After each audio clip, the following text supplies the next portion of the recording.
سب دیکھنے اور سننے والوں کی خدمت میں محبت بھرا سلام۔ جو ایران ہے اس کا ایٹمی پلانٹ جو فردوس ہے وہ کافی نیچے ہے، گہرائی میں ہے، اور جس کی وجہ سے اسرائیلی طیارے لگے ہوئے ہیں اسے تباہ کرنے، مگر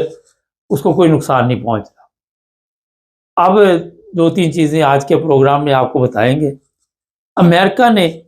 سوچا یہ ہے کہ امریکہ کے پاس جو سب سے بڑا اور طاقتور طیارہ ہے وہ ہے B-2۔ یہ تصویر میں سینٹر میں آپ کو نظر آ رہا ہے۔ یہ جناب طیارہ جو ہے یہ جائے گا، اور یہ 20 کے قریب طیارے ہیں صرف امریکہ کے پاس ہے، اور یہ سب سے زیادہ وزنی جو بم ہے وہ لے کے جائے گا۔ اور اب پرابلم اس میں یہ آ رہی ہے کہ اگر یہ وہاں پہ بمباری کرتا ہے تو 100 فٹ تک جو بم ہے وہ اثر کرے گا اور نیچے نہیں جائے گا۔ اس کے لیے غور یہ کیا جا رہا ہے کہ 260 فٹ کے لیے یہ بار بار وہاں پہ بمباری کرے گا، اور کوشش کریں گے کہ کسی طرح اس جو ایٹمی پلانٹ ہے اس کو نقصان پہنچایا جائے۔ ایک چیز ذہن میں رکھیں کہ وہاں پہ یہ نہیں سوچا جا رہا کہ اگر وہاں پہ ایٹمی پلانٹ تباہ ہوتا ہے تو ایران کا کیا نقصان ہوگا، ایک قسم کا پھر ایٹم پورے کا پورا جو ہے وہ پھٹ جائے گا۔ اس طرف کوئی غور نہیں کیا جا رہا، کیونکہ امریکہ کے نزدیک اس وقت سب سے اہم مسئلہ یہ ہے کہ ایران کو ان چیزوں سے دور رکھنا۔ ایک اور جو خطرناک چیز سامنے آ رہی ہے انٹرنیشنل میڈیا پہ، وہ بڑی تکلیف دہ ہے۔ وہ یہ ہے کہ ایک اسلامی ملک کے ذریعے امریکہ نے کوشش کرنی ہے کہ ایران کے جو ایٹمی پلانٹ ہیں ان پہ قبضہ کرے، اور زمینی راستہ بھی استعمال کیا جائے گا، اور جب آپ کو اس اسلامی ملک کا پتہ چلے گا تو آپ بھی سر پکڑ کے بیٹھ جائیں گے۔ ابھی میڈیا پہ تو نام چل رہا ہے، ہم احتیاطاً اس کا نام نہیں لیتے۔ اور یہ ایک خطرناک پروگرام جو ہے، ٹھیک ہے بات یا غلط ہے، ابھی تک اس کی تصدیق بھی نہیں ہو سکی۔ جس جگہ سے یہ خبر نکلی ہے وہاں سے تو انہوں نے تو کہا کہ 100% اس پہ ڈیل ہوئی ہے، اور یہ بات امریکہ سے ہی نکلی ہے کہ جناب اس راستے سے امریکہ کے اس کے ایران کے جتنے بھی ایٹمی پلانٹ ہیں ان پہ قبضہ کیا جائے گا، کیونکہ ان کو تباہ کرنا مشکل ہے۔ روس کے صدر انہوں نے کہا کہ ایران کو ہم نے بارہا دفعہ پوچھا ہے اور بار بار پوچھ رہے ہیں کہ ہماری مدد کی ضرورت ہے تو ہم حاضر ہیں، لیکن ایران نے کہا کہ ہم اکیلے اس کا مقابلہ کریں گے، اور ایران مقابلہ کر رہا ہے۔ اگر ایران کو روس کی ضرورت پڑی تو روس پیچھے نہیں ہٹے گا، مگر دوسری طرف چائنا بھی ہے، اور چائنا اور روس یہ امریکہ کو پتہ چل چکا ہے کہ اس کے ساتھ ہے، ایران کے ساتھ ہے۔ اب ایک اور بھی ہمارے پاس نیوز پہنچی ہے کہ جہاں پہ یہ ایٹمی پلانٹ لگے ہوئے ہیں ایران کے، وہاں پر جو روس ہے وہ حفاظت کے لیے پہنچ چکا ہے، اور اس کو بھی پتہ چل چکا ہے کہ امریکہ جو ہے وہ وہاں پہ حملہ کرے گا، اور روس وہاں پہ اس کو روکتا ہے، کیا کرتا ہے، اس کے پاس کیا جدید سسٹم ہے، اور ہو سکتا ہے چائنا سے ہی مدد لی ہو سکتا ہے کوریا سے مدد لی ہو، لیکن پوری کوشش کی جائے گی، کیونکہ ایران کو یہ پتہ چل چکا ہے کہ امریکہ بہادر کس تیاری میں آ رہا ہے، اور ایک طرف یہ میٹنگ کر رکھیں گے، بات چیت چلتی رہے گی، اور دوسری طرف کام ڈال دیں گے، اس لیے ان پہ بھروسہ نہیں کیا جا سکتا۔ مشہد سے 16 لوگ پکڑے گئے ہیں، اور وہ وہاں پہ ڈرون تیار کر رہے تھے۔ اس سے پہلے بھی ایران سے ایسی فیکٹری پکڑی گئی تھی، اور 5 لوگ اور بھی پکڑے گئے ہیں۔ کچھ 100-150 بندہ انہوں نے ایسا پکڑا ہے جو جاسوس تھے، اس میں انڈین بھی بڑی تعداد میں شامل ہے، ایرانی بھی ہیں، اور کچھ نے تو زہر کھانے کا زہر وہ سوچ رہے تھے کہ کھا کے تو مر جائیں، لیکن ایرانی پولیس نے ان کو بچا لیا کہ اب اتنی آسانی سے آپ نے دنیا سے رخصت نہیں ہونا، یہ ہماری ڈیوٹی ہے کہ کس طرح آپ نے اس دنیا سے دوسری دنیا میں جانا۔ ناظرین، دوسری طرف ہزاروں جو لوگ ہیں وہاں پہ اسرائیل میں، وہ گھر بار چھوڑ کر بھاگ رہے ہیں، جو کسی کے ہاتھ میں آ رہا ہے وہ پکڑتا ہے اور نکل جاتا ہے۔ کئی جگہ سے ایسی چیزیں نظر آ رہی کہ کیمپ بھی لگ گئے، اور کئی ایسی اطلاع بھی مل رہی ہے کہ میزائل بہت خطرناک ہے، اور اسرائیل جو ہے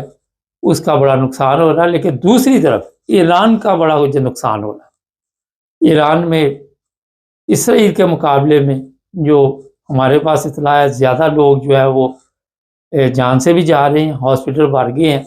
دونوں طرف ہاسپٹلوں پہ بھی بمباری ہوتی ہے جہاں میزائل ڈالا جاتا ہے۔ کل ایک ٹریلر پہ ڈالا گیا اور ان کو شک تھا کہ شاید اس میں کوئی میزائل شزائل جا رہے ہیں، کوئی ڈرون جا رہے ہیں، تو ایران کے اوپر بار بار حملے کیے جا رہے۔ عراق کے جو روحانی وہاں کے جو بھی ہیں، انہوں نے کہا جی کہ اگر ایران کے جو سپریم لیڈر ہے ان کو کوئی نقصان پہنچا تو اس پورے خطے کی پھر حالت جو ہوگی اس کا آپ اندازہ نہیں لگا سکتے۔ یورپین یونین بھی اس وقت سر جوڑ کر بیٹھی ہوئی ہے اور اس جنگ سے نکلنا چاہتی ہے۔ جو روس کے صدر ہیں انہوں نے امریکہ کے صدر سے بات چیت کی اور کہا ان کو کہ اس کا کوئی حل نکالا جائے۔ ایک اور بڑی اہم خبر ہے کہ ادھر سپریم لیڈر کی جان خطرے میں ہے، ادھر اسرائیل کے وزیر اعظم جو ہے وہ بھی کوئی سکون کی نیند نہیں سوتے، وہ بھی پریشانی میں ہیں، اور ان کو بھی پتا ہے کہ کسی وقت بھی میرے اوپر بھی کوئی ایسا حملہ ہو سکتا ہے۔ اس کی ایک وجہ یہ بھی ہے کہ جو اسرائیل کے وزیر اعظم ہیں ان کو صرف ایران سے خطرہ نہیں ہے، ان کو اب اسرائیلیوں سے بھی خطرہ ہے، کیونکہ اسرائیلی جو ہے وہ دیکھ رہے ہیں کہ جو آج نقصان ہوا، جو جس طرح وہ خجل خراب ہو رہی ہے، ذلت و رسوائی، گھر بار چھوڑ کے وہ سڑکوں پہ بیٹھے ہوئے، اس کا ذمہ دار ان کا وزیر اعظم ہے۔ اور یہ پتہ اس وقت کھیلا گیا وزیر اعظم جو اسرائیل کی ہے کہ ان کی پارلیمنٹ میں یہ حملے سے پہلے ایک قرارداد منظور کروانی تھی جس میں آپ کہہ سکتے ہیں کہ اعتماد کا ووٹ انہوں نے لینا تھا، اور جس طرح دوسرے ممالک اپنی سیاست بچانے کے لیے دوسروں کی زندگی خطرے میں ڈال دیتے ہیں، انہوں نے بھی وہی کام کیا اور یہ ایران پہ حملہ کر دیا۔ اب ان کو یہ پتہ نہیں تھا کہ آگے سے جواب کیا ملنا ہے، اور جس طرح کی اب اسرائیل میں تباہی مچی ہوئی ہے اور ہر طرف کھلبلی لگی ہوئی ہے، یہ معاملات پر امن طریقے سے بھی حل ہو سکتے تھے، کیونکہ باقاعدہ طور پر ایران ٹیبل پہ بات چیت کر رہا تھا اور حملہ اسرائیل نے کیا، اور جو ممالک عدل سے بات نہیں کرتے وہ تو اسرائیل کی سائڈ لے رہے ہیں، حالانکہ شروع بھی اس نے کیا۔ تو کہتے جی ایران جو ہے وہ ایٹمی طاقت نہیں بن سکتا۔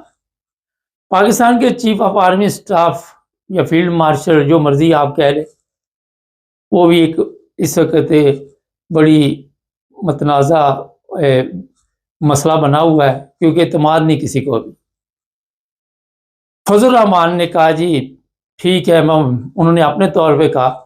کہ جو بات چیت ہوئی وہاں پہ وائٹ ہاؤس میں، اس میں یہ بھی کہا گیا ہوگا کہ انڈیا پاکستان کی جنگ نہیں ہونی چاہیے، ایران اور اسرائیل کی جنگ نہیں ہونی چاہیے، مگر اس بات کا ذکر نہیں ہوگا کہ جو فلسطینیوں پہ ظلم ہے وہ کیوں کیے گئے اور ان کو روکا کیوں نہیں جا رہا۔ ویسے بات میں تو دم ہے جو انہوں نے بات کہی ہے کہ عدل سے بات کرنی چاہیے اور ہر انسان کی قیمت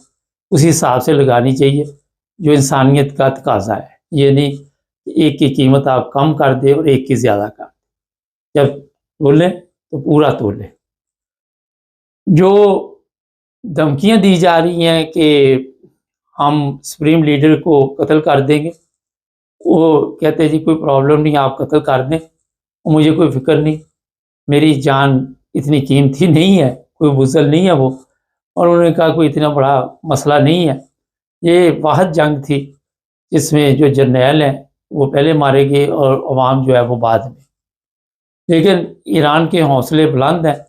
اور ایران جو ہے وہ کسی بھی سمجھوتے پہ نہیں آ سکتا، وہ کہتا ہے جی جنگ بند کی جائے اور اسرائیل حملے روکے تو ہم بھی روک دیں گے، بیٹھ کے بات کریں گے۔ یہ باتیں جو ہو رہی تھی کہ کوئی آپس میں ان کی بات چیت شروع ہوئی ہے، جو ہمارے پاس اطلاع ہے کوئی ایسی بات نہیں، کہ کامرس میں بھی کوئی صاحب لکھ رہے تھے کہ جناب وہ عمان پہنچ گئے ہیں، کہاں پہنچ گئے ہیں، ابھی تک اس میں کوئی حقیقت نہیں ہے۔ اور یہ جب بھی بات چیت ہوگی کوئی 2-3 بڑے ملک فیصلہ کریں گے، اب کیوں نہیں کیا جا رہا، کیا وجہ ہے، اور یہ بھی سوچنے کی بات ہے۔ ایک اور چیز ہے کہ جس طرح اسرائیل کی عوام خلاف ہوگی، ہو سکتا ہے ایران پہ حملہ اس دفعہ نہ کیا جائے، مگر یہ ایران کو چھوڑیں گے نہیں، ایران کو اپنا بندوبست کرنا چاہیے۔ اور یہ بھی خبریں ہیں کہ روس اور چائنا کبھی بھی نہیں چاہتے کہ ایران کے اوپر کوئی قبضہ کرے یا اس کے اوپر۔ ایک اور بڑی اہم خبر ہے رضا پہلوی کی، اس نے کہا جی کہ جو سپریم لیڈر ہے وہ وہاں پہ بہت کمزور ہو چکے ہیں، ان کی گورنمنٹ میں جان نہیں ہے، اور جلد ہی میں وہاں پہ واپس آؤں گا اور وہاں پہ ایک نئی گورنمنٹ بنائی جائے گی۔ یہ آپ کو پتا، یہ ولی عہد ہے جو پہلے شاہ کے زمانے میں خمینی صاحب نے ان کی چھٹی کروائی تھی، تو اب جناب نظر یہ آ رہا ہے کہ اس طرح کا پروپیگنڈا جو ہے وہ کیا جا رہا ہے۔ لیکن ایران میں اتنی کمزور اگر گورنمنٹ ہوتی، کامن سینس کی بات ہے یا سوچنے والی بات ہے، اس دلیری کے ساتھ وہ حملے نہ کرتی، اس دلیری کے ساتھ وہ میزائل پہ میزائل نہ مارتی۔ اور ایک اور جو بڑی ہی خطرناک چیز ہے وہ یہ ہے کہ انہوں نے کہا غلطی کے ساتھ بھی امریکہ نے ہمارے اوپر حملہ کر دیا، ہم نے پھر یہ نہیں دیکھنا کہ 13,000 قطر میں امریکن یہ فوجی بیٹھے ہوئے ہیں، کویت میں بیٹھے ہوئے ہیں، سیریا میں بیٹھے ہوئے ہیں، سعودی عرب میں بیٹھے ہوئے ہیں، اور کئی ممالک جو عرب کنٹریاں ارد گرد ہے وہاں پہ یہ لوگ بیٹھے ہوئے ہیں، لیبیا میں بیٹھے ہوئے، اور جس اسلامی ملک کی میں نے بات کی ہے، آنے والے دنوں میں آپ کو یہ بھی پتہ چل جائے گا کہ وہاں بھی پہنچ گئے ہیں۔ جو ایرانی لوگ ہیں بڑی تعداد میں اس وقت پاکستان میں پہنچ چکے، 20,000 کے قریب ہے، اور جو جرمن ان کو یہ فکر لگ گئی ہے کہ ترکی تک جو ایرانی آئے ہیں وہ آہستہ آہستہ یورپ میں داخل ہوں گے اور پھر ان کے مہمان بن جائیں گے۔ اور اسی طرح بڑی تعداد میں ایسے لوگ ہیں ایرانی جو افغانستان میں چلے گئے، اب جا رہے ہیں، ابھی بھی پہاڑوں کے ذریعے، کافی خطرناک راستے، بڑی اچھی ایرانی زندگی گزار رہے تھے جیسے بھی تھے۔ میں خود بھی ایران گیا ہوا ہوں، اور یہ بڑی پرانی بات ہے، میرا حال 85 کی ہے۔ اس وقت بھی ایران میں ایسے ہی تھا کہ جس طرح یورپ میں آپ دیکھتے ہیں کبھی کوئی بجلی کا پرابلم نہیں، کوئی بڑی صاف ستھری زندگی تھی۔ اب اس کی مثال میں ایسے ہی دے دیتا ہوں، مجھے آج تک نہیں بھولی کہ جیسے ہی میں وہاں سے پاکستان میں داخل ہوا تفتان میں، ایسے ہی لگا کہ ایران سے تفتان ایسے ہی لگا جیسے اب میں کیا مثال دوں، پھر فتوے لگانے شروع کر دیں گے، لیکن ایسے لگا جیسے جنت سے جہنم میں آ گئے، اتنا فرق تھا زندگی کا۔ ان کی بسیں اس زمانے کی، یہ 85 کی بات کر رہا ہوں، ان کا رہن سہن میں 1 مہینہ مشہد رہا، یہ جہاں پہ بمباری ہوئی ہے مشہد امام رضا کے روزے کے قریب، وہاں پہ میں نے کافی دن سیر و تفریح کی، وہ سب علاقے میرے دیکھے ہوئے، وہاں کی زندگی، وہاں کا رہن سہن، صاف ستھرا ماحول، اور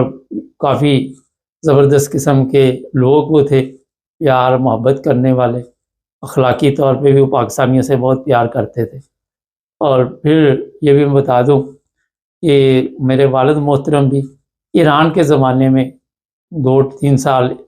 بندر عباس میں رہے، تو اس وقت بھی وہ بتاتے تھے کہ ایران بڑی ترقی کر رہا ہے۔ یہ ویسے ہی میں نے مثال دے دیا آپ کو۔ تو یہ جناب ابھی تک کی خبریں تھی جو جنگ کے حوالے سے تھی، وہ بڑی اہم خبریں، اس میں کچھ پردہ نشینوں کے بھی نام آتے ہیں، مگر وقت کے ساتھ ساتھ پردے اٹھیں گے تو آپ کو پتہ چل جائے گا۔ چینل کو سبسکرائب کر لیں تاکہ آپ کو اور بھی اپڈیٹ ملتی رہے، جڑے رہیں ہمارے ساتھ۔